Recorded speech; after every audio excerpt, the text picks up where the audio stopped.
The Super Bowl is officially set, and the Bills still don't have a head coach. Stevie Johnson, what are you more excited about, Seahawks Pats or the next Bills head coach? I'm definitely more excited about the next Bills head coach because, that's my favorite team. I'm a homer, right? So I'm looking for the home team, not the Super Bowl teams at all. I think, don't ask me that question, but yeah. Super Bowl? I'm guessing it's Super Bowl for you? Absolutely, absolutely.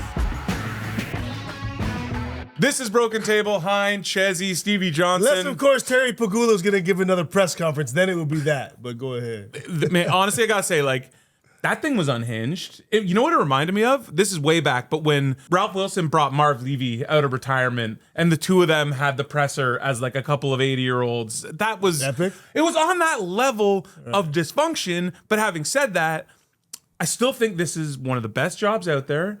And I still think that the state of the Bills' future really ties in what this decision is. Let's just go over who they've interviewed so far. So, Grant Udinski, who's the Jags offensive coordinator. Pretty hot offensive mind. Love a lot of stuff I'm seeing with him. Anthony Lynn, who's coached with the Bills before. Anthony Weaver, Phillip Rivers, Lou Anarumo, Brian Daboll, Joe Brady, and Mike McDaniel. Now, couple housekeeping things to take note of. Earlier today, Phillip Rivers, despite both sides having apparently a good interview and really liking what the Bills like what they heard from Rivers. Rivers got a lot of experience. He is officially withdrawn from the Bills head coaching job. Mike McDaniel also withdrew. A lot of jokes that it was -3 and snowy in Buffalo when Mike McDaniel did withdraw, so maybe he saw that cold and wasn't too happy about that. But Stevie, of those names that I listed, and we still have, they're going to interview Davis Webb today, and then there's also the Clint Kubiak factor, Seattle OC, who they can't speak to until after the Super Bowl.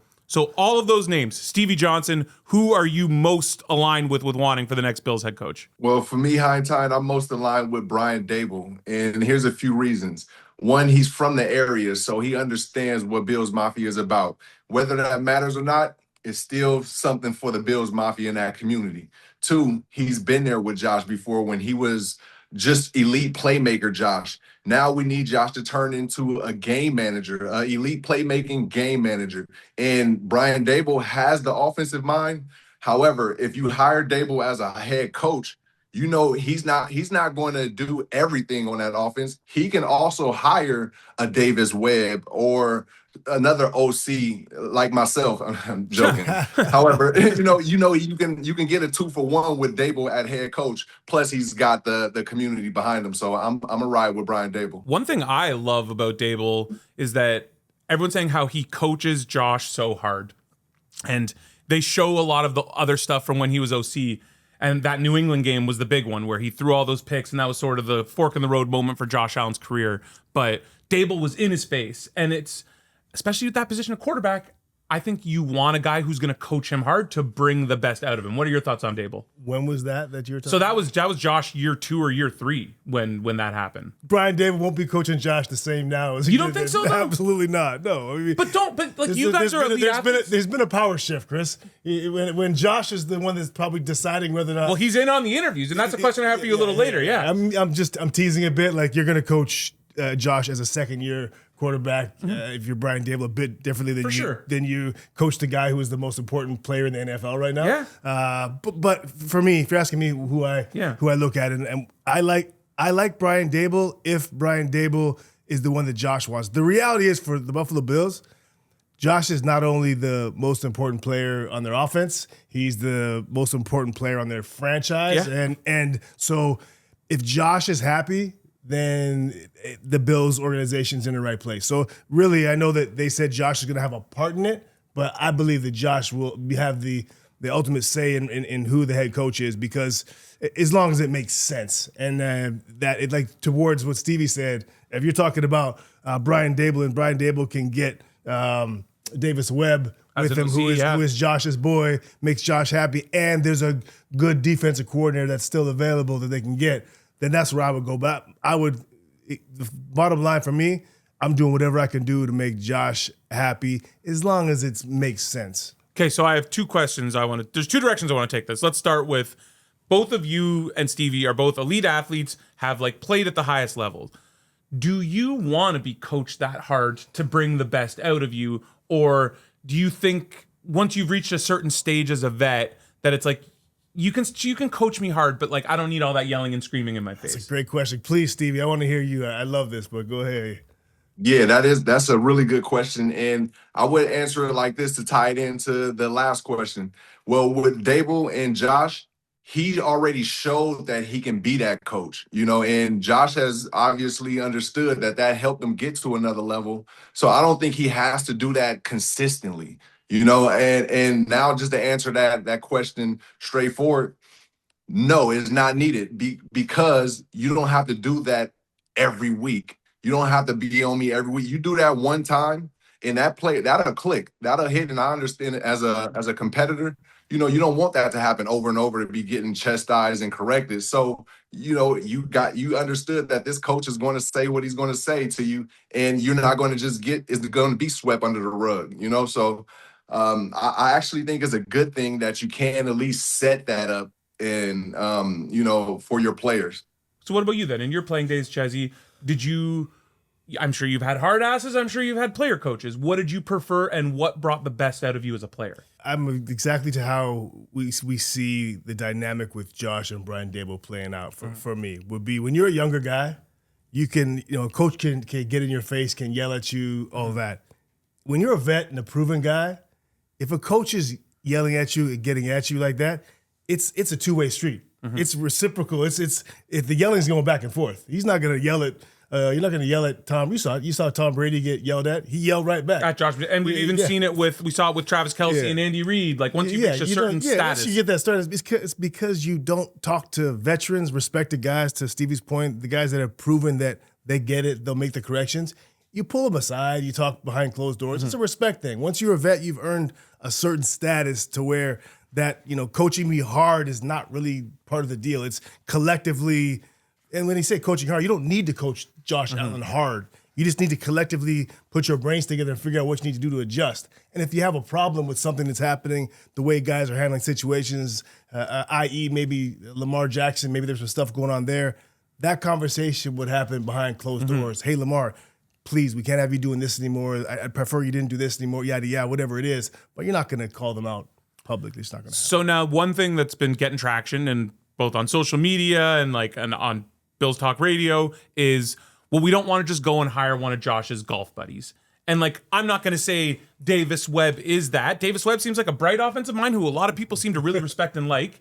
But there's that quote, he's the quarterback there is my best friend. Is there an issue maybe if you hire someone who's too close to Josh and won't be able to criticize him like someone else? Stevie, let's start with you on that. No, it's not a problem with Webb. You just got to see if he's going to have Josh being a robot, or is he going to have Josh reading the defense like we need him to do and checking plays and getting people to where they need to be. That's what I'm looking forward to. If Josh make a mistake, just like Davis was saying, you really don't need to criticize Josh now, because he's, again, that person that's sensitive to where you criticize him once in the opening, he's not going to allow that to happen again, but then there are still checkpoints along the way, like a first half thing where you turn the ball over, et cetera, et cetera. Maybe you need somebody to be like, yo, snap back into it.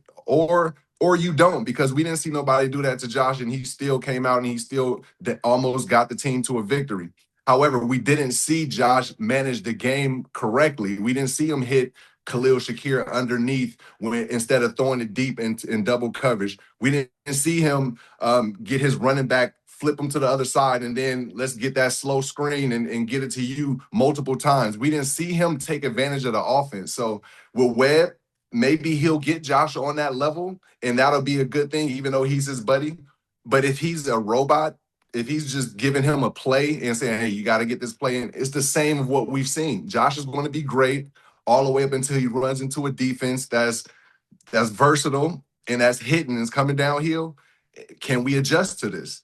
So I'm yet to see that, but I have seen that with Daboll. I haven't seen that with, well, actually I have with Webb, because Bo Nix, he's actually he's a gamer. He's a tier 2 level of Josh, playmaking and then still managing the game late in the situation. I think he would have had more of an opportunity against the Patriots, as opposed to Stidham. But, so Webb may be a good one, but with the other guys, like you say, in Jacksonville, I see robot. I don't see him managing the game, so I'm not interested in Jacksonville. Darnold's pretty good, but I still see him kind of as a robot, but they have great protection over there. So that can work in Buffalo. However, I want to see Josh evolve. I don't want to see him go into another system as a conceptual great quarterback. See, for me, I love what I saw from Kubiak, specifically yesterday.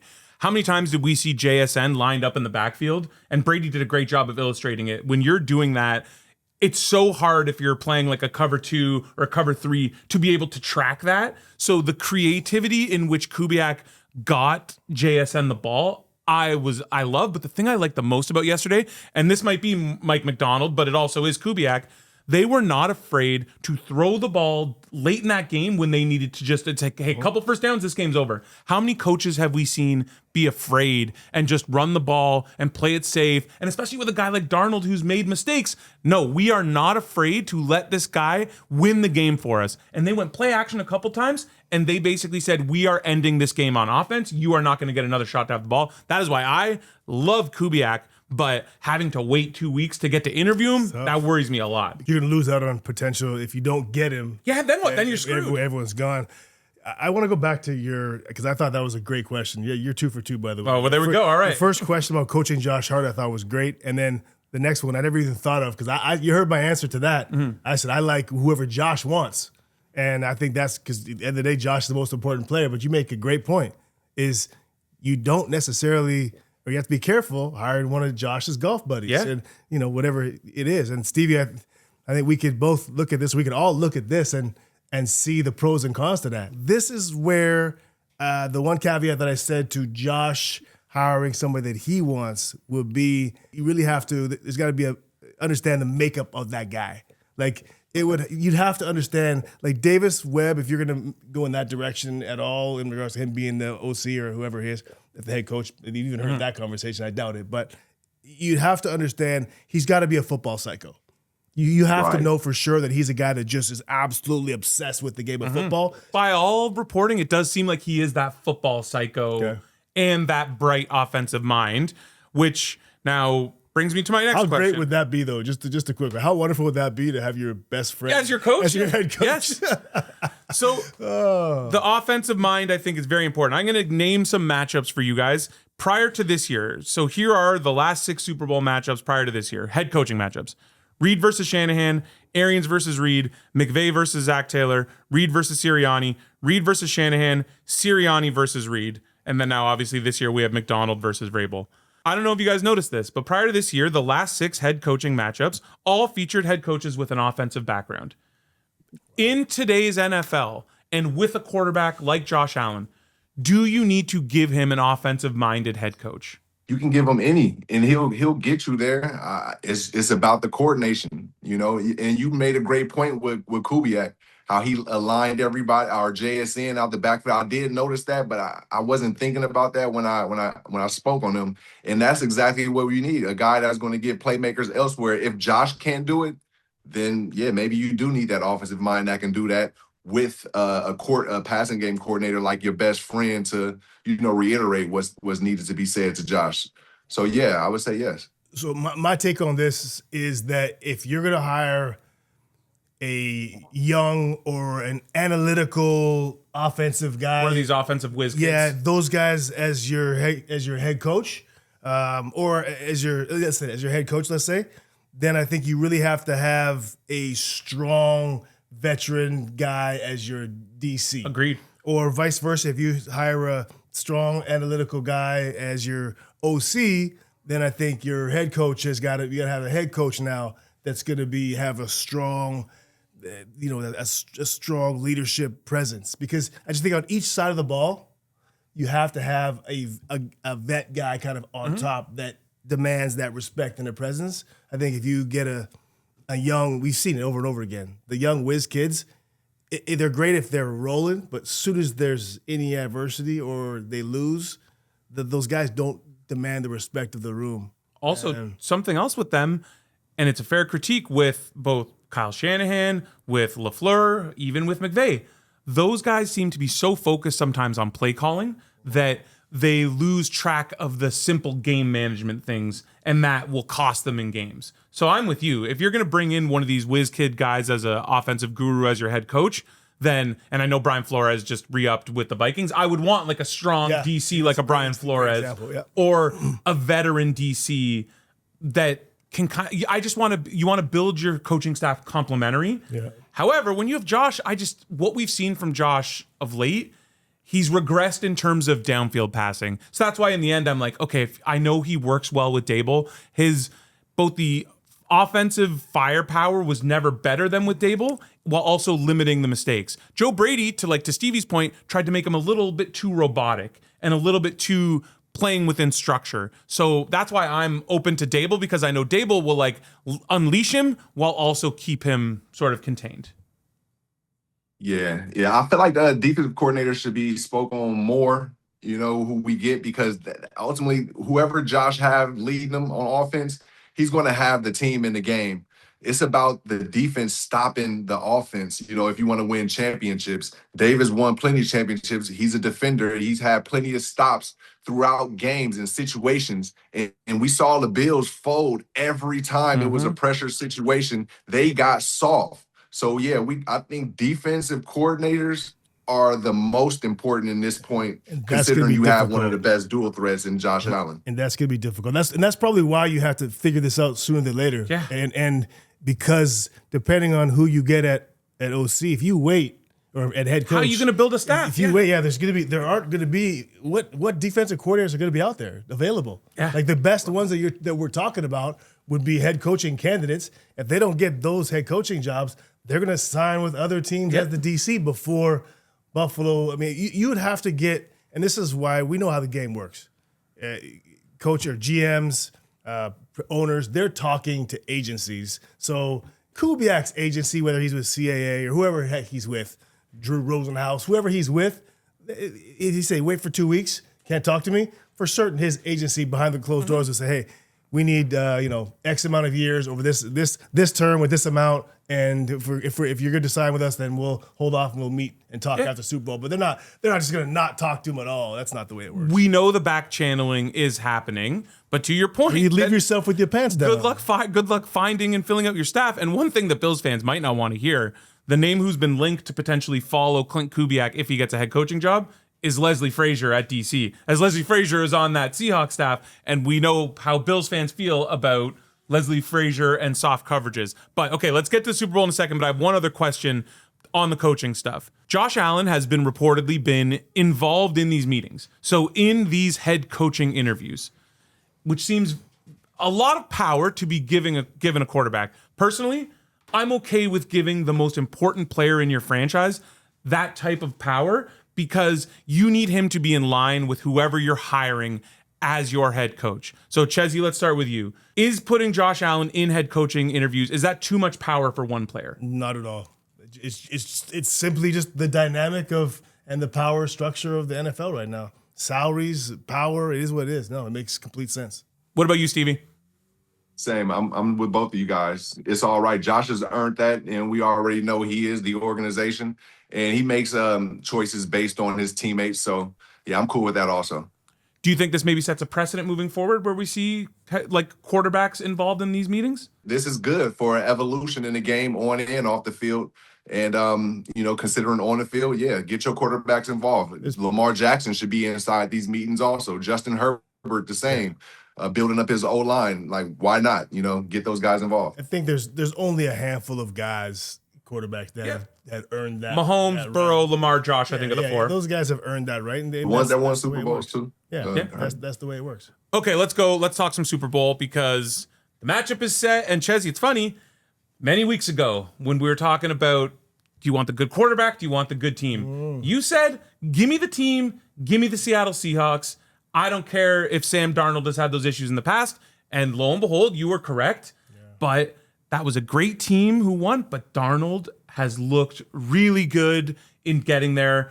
Patriots, not so much in getting there. Honestly, I kind of hate watch that AFC Championship, just living with the regret that why are the Bills not there? But Seahawks are 4.5 point favorites. Total set at 46.5. Here's our MVP odds real quick. Darnold at plus 135, May plus 230, JSN 5-1, Walker 7-1, Stevenson 30-1, Shaheed 40-1, Stephon Diggs 45-1. Stevie, just off the top, Seahawks 4.5-point favorites. Do you think they cover that spread, or are you taking the Pats? I'm going to take the Patriots just to have fun. Yeah, I'm going to take the Patriots, and it's going to be an uphill battle for the Patriots, But I do like the fact that they relied on their defense. They put it all on the defense, and we said it. Defense wins championships. Although Seattle has a very balanced team and a tough defense, but hey, you saw it. Those guys said, "Hey, I'm gonna give you the ball, beat our defense," and then they send pressure and they play with that attitude. That might be the edge that might put the pressure on Darnold, and Pats get that victory. Yeah, I love the aggression, Stevie. I mean, it goes to that old, the thought process. Do you, not want to lose a game, or you want to go and take it? And New England aggression, they thought that was their best chance to win. It was left them vulnerable, but they said, we're going to come after you, and I love that. I think a lot of that, though, too, is because you're going up against Jarrett Stidham. And when you go against a Seattle offense, who Shaheed has been a game breaker. JSN yesterday was just, we talked about it. Wherever they lined him up, they found interesting ways to get him the ball. I'm intrigued to see how the Pats will play this and how they will defend that. Yeah, we're real fast on the Pats. This was what they've been all year long. I think they've been the best they could possibly be due to circumstance. You give them credit for the basically just saying, yeah, you beat teams. Yeah, but I mean it's true. Yes, it's true. But they beat teams. Yeah. But let's give them the credit. I mean, if you're gonna tell me the Patriots are gonna win the AFC Championship game with Drake May throwing for 86 yards and Ramondre 71 yards on 25 carries. He averaged under 3 yards a carry, and May threw for under 90 yards passing, and they won the game. That's basically a microcosm of their season. Do whatever you can to win. Yep. Find a way. They were fortunate with exactly. You love it. They were fortunate with their health. They were healthy all year. Yeah. They had an easy schedule. They had a quarterback who played probably above his head at this time in his career. You put all those things together, and here we are. Good for them. So here's a interesting stat just going into this. Quarterbacks under the age of 24 versus Mike Macdonald defenses since 2023. 0-6 record, 1 passing touchdown, 8 interceptions, 22 sacks. That is insane. That is like Mike Macdonald. He knows how to play. It's almost Belichickian, fittingly, that he knows how to get after these young quarterbacks like that. So I think they will throw something very interesting at Drake May. Here's a stat for you, Chris. Yeah. During this season, Mike Macdonald's Seattle defense, they were top 5 in the NFL in too high safety looks. 55% of the time. They want to sit in that too high shell. We know about their front. They'll get after you. They put Ewan Worry down there and let him kind of, he plays the low player, but he's so rangy, and Witherspoon down there as well. That's how they want to play. So that's what I'm sure was expected from the Rams. This game, 31% only too high, 20% drop off in their too high looks. They went to single high, they were aggressive, and that's the switch up that you see. Most coaches don't want to come off of what they do. That tells me 2 things. One, he's not afraid to change things, Mike Macdonald. Yep. The second thing is, tell him, Chezzy. Not only do they play too high, but they have the ability to also get in and play one high and man you up on the outside, which is a great thing to have the ability and flexibility to do both. Which is also very, very Belichickian that he would change those things up. Sorry, go ahead, Stevie. That's what we didn't see with the Rams. That's why you was able to see JSN everywhere, and then they got Cooper Kupp involved, because the Rams, they stayed in a soft type coverage and just relied on Verse and the D-line to try to make those plays similar to a Buffalo Bills type. We need the quarterback, like Chezzy's saying that the head coach or defensive coordinator, but now we need to switch up because of the elements or because of this or that. Whatever situation happened, they were able to switch it up, and then they got the victory. So that's the type of mind we need on defense right there. Not the one that's going to be comfortable and say, let's play soft because they got 3rd and 7 right now. Now you gotta either you go play soft shell, at least play pressed soft shell with your guys, as opposed to playing off or faking like you're playing press. That's the old way. Fake like you're playing press and then start backing off. Quarterbacks and receivers can read that from a mile away, and it just turns into 7-on-7. Exactly like we saw on that 3rd and 11 where the Bills had 7 guys in the box and then dropped everybody off, and Cortland Sutton just found his soft spot in the zone, and that changed everything. But we don't need to talk about that anymore. Stevie, I want to throw. I heard this stat on This Is Football with Kevin Clark this morning, actually coming in, and as a receiver, just tell me how crazy this is. JSN this year, and I think it was him and maybe one other guy. He might have been the only guy to do it, but JSN had 100 receiving yards on 8 different route concepts. So you hear a lot of guys can do different things, but he was able to get 100 yards on these 8 different route concepts. Just how hard is that as a receiver to be able to run every single route and know no matter what the coach calls, I'm going to be able to get open and make a play? It's not hard at all because you got the mindset that my quarterback is going to find me. So any route, and then the way he runs his routes, he's balanced with everything. He's mature for how he runs his routes, just like a Devontae is, just like, all the top tier guys. Jamar Chase, how he do it, he understands pace, and he understands pace within every route. And not only that, he's going to get the target. So yeah, it's actually really easy. What would you say, Stevie, to someone? I look at JSN just tearing everybody up, right? What would you say if I was to say, okay, well, he's little. Why don't you try to get hands on him? Why don't we see more guys getting hands on him? What do you see with his route running and his skill set that I just say, hey, get some hands on him? Why is he so difficult to handle that way? Yeah. So pride is a reason why you don't see a lot of people go up there and try to get hands on. And that's the best way to do it. That's the best way to do it. You get hands on him and shut down one side, and then you like give him a half a step, and then you just follow that, but with that aggression, with that pressure, with your hand on his hip or something bothering him. That's why I'm not gonna go back to that game. But yeah, you gotta be physical and get hands on him appropriately. Is he elite off press? Is he elite off of versus press? He's elite. Well, yeah, because he understands how to still get to his spot, considering nobody's really being physical with him. But you have a better chance at stopping him. I've seen a game with AJ Terrell where he played press with JSN, and JSN, he was still getting to his spots, but it was still harder for Darnold to complete those passes, is what I'm saying. So it's going to take a team at the end of the day, because obviously these receivers are top notch and they're elite. But if you can get physical, cut off space, and that which is the cushion, and then have pressure on a quarterback, it's harder for those completions to happen. If you play off, your chances is about 90% you go get caught on. Chezzy, if you're Vrabel, do you just stick Christian Gonzalez on him the whole game, or are you just going to play your defense, and wherever JSN lines up, you're just going to kind of have to live with it that way? Chris Hein is up for host of the year right now. That's three hitters right there. I'm doing what I can, man. No, but I would say this because there's 2 weeks between games, and this conversation comes up a lot. It's your first 2 questions were the top 2. This one's third. This one gets asked. I think this one gets asked fairly often. Yes. But I would say this. The reason I think it's interesting is because there's 2 weeks in between the game. Yeah. People always say that, should this guy follow? Should this guy follow? And Stevie, you'll understand this, but as a defensive back, let me share this real fast because it's really important to understand this. Is that every time you have it's not as easy as just, hey, I'm going to follow this guy. Yeah. Because let's use the example that he's Christian Gonzalez is, I think he's a left corner. So he's a left corner.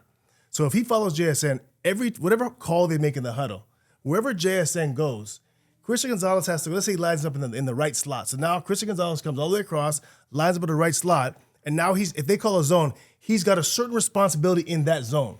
And that means that the other guys around him, other DBs around him, in that call, they know what responsibility they have. But now it's a different spot than they're usually lined up in. For someone who's always on the outside. Always on the outside. Yeah. Now you have to move. Now all of a sudden, JSN, right before the snap, blue 45, JSN motions back across. Christian goes with him. Now all of a sudden, all your jobs change again. Mm-hmm. Now I was a curl to flat player. Now I'm a deep half player.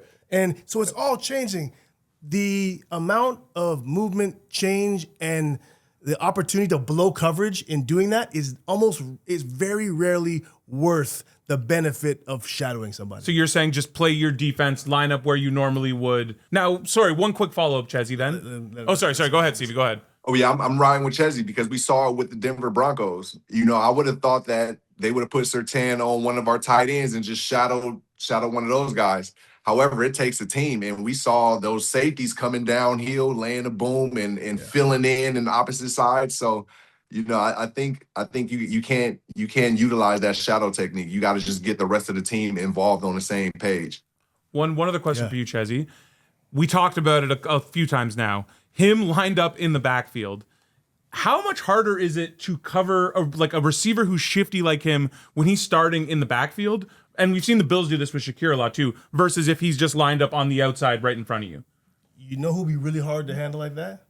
Stevie Johnson? 1-3. Yeah, absolutely. Because the problem is with that is that two things. One, coming to that spot, he's got a two-way go because he's going to be in the middle of the field, basically. When he comes out of the backfield, he's got a two-way go. Number two, you can't get your hands on him because he's going to be running at you. He's got a head start. He's got a head start. If you're playing like 5 yards off of him, it's going to be tough to get your hands on him at that spot. So it makes it really difficult. That's what I would say. That you probably when you see that, I would check to something where I have safety help over top. I would cloud it up or do something where I have someone over top, where there's a linebacker or a nickel, somebody getting hands on underneath, but they still have help over top. As soon as he's in the backfield like that, I'm checking to some sort of two coverage. Yeah. All right, one quick note. This is crazy. So if you would have bet the Seahawks to win the Super Bowl on September 4th, you would have got plus 6,000.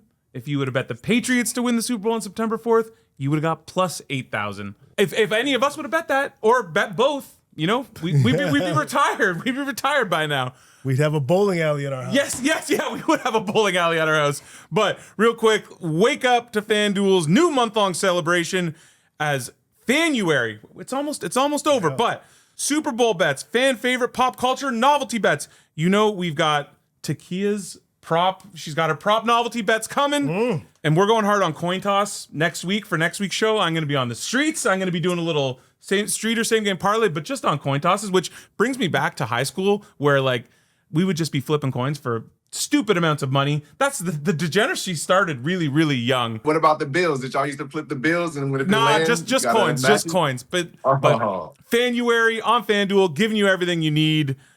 Stevie, we'll be back next week, but play us out for now. Yeah, hey guys, and I have a bowling alley because I use that FanDuel and I bet on the Bills going to the playoffs 8 consecutive years, so it actually helps, But thanks for your time. Hey, who do you guys think the Bills will hire? Offense, defense, head coach? Leave it in the comments. This is a Broken Table production. Go Bills for life.